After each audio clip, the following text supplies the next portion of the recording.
in Gaza, where over almost actually 42,000 innocent Palestinians have been killed. More recently, they even bombed an orphanage. They've been bombing repeatedly medical centers.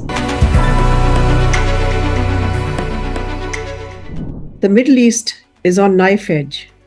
The region is on the brink of a possible full-blown regional war. Israel's provocative actions, it's gone on a military rampage in Gaza for 1 year. But more recently, its assassinations, one by one after the other, first of Hamas leader on Iranian soil, then of the leader of Hezbollah, and then, of course, its ground invasion of Lebanon. Now, all of these developments left no choice for Iran to react, and react it did by raining a barrage of missiles over Israel last week. So the situation today is that Israel is threatening retaliatory action, and fears have been growing in the region and, of course, in the world that a wider, bigger war can break out, and that the escalation between Israel and Iran can suck in other countries and really lead to a very deadly conflagration in the Middle East. So this is the situation, but there are also efforts going on by the United States, which along with other Western countries are trying to restrain Israel from carrying out, for example, two major, an attack which could then lead to Iran responding in as forceful a way, and that will inevitably then lead to a regional conflict. So recently, President Biden, for example, has said that America will not support Israel attacking Iran's nuclear sites. But at the same time, he said he was in discussions with Israel about a possible Israeli attack on Iranian oil fields, its oil assets, its oil sites. Now, we have to wait and see what is the nature of the Israeli response to Iran, because if Israel was to attack Iranian oil fields, its oil installations, then I think a very dangerous situation will be created. In fact, oil markets will be thrown into turmoil. The price of oil is going to surge, which is going to affect the entire world. Even for the United States, it can't possibly want higher oil prices for its consumers in the midst of an election.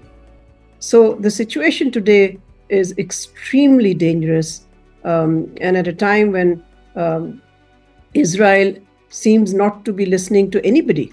It has continued to wage the most vicious and cruel military campaign in Gaza, where over almost actually 42,000 innocent Palestinians have been killed.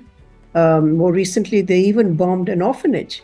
They've been bombing repeatedly medical centers, schools, refugee camps. And sadly, in this whole situation, we hear not condemnations from Western countries of Israel's aggressive and criminal actions, but instead, there are calls on Iran to show restraint, as if Israel is doing nothing, and it is Iran somehow that is to blame for the current crisis. The current crisis is because of an occupation, a prolonged occupation, and then the occupying power, which is Israel, going on a war and a killing spree, which is genocidal. So the Arab world also, I think they're very concerned about a regional conflict, about a wider war, about the war spreading across the region.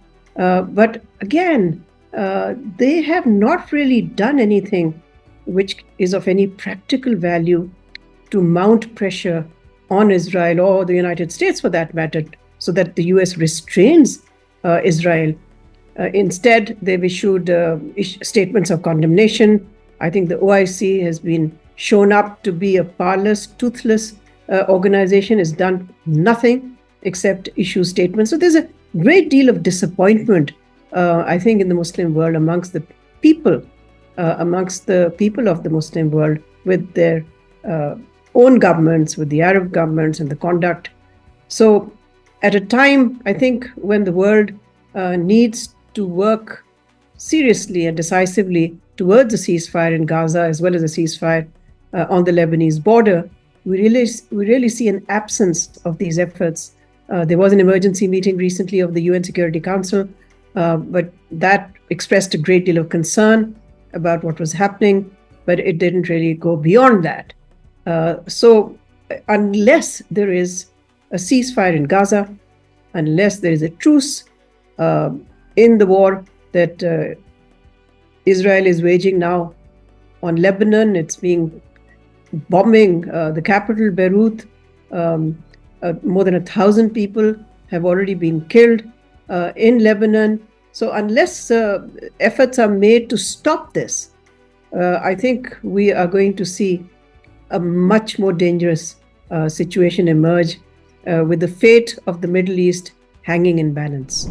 It's after many years that Iran's supreme leader, Ayatollah Khamenei, has given a Friday sermon, and he has done this at a very delicate moment. He's called on the Muslim world to unite, because he has said that the enemies of the Muslim world are united.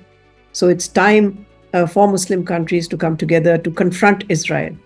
So I think his message was very clear. The message was as much to his own people, as much to the people of Palestine and Lebanon in solidarity, as to the Muslim countries who obviously need to put up a joint front, which we have yet to see.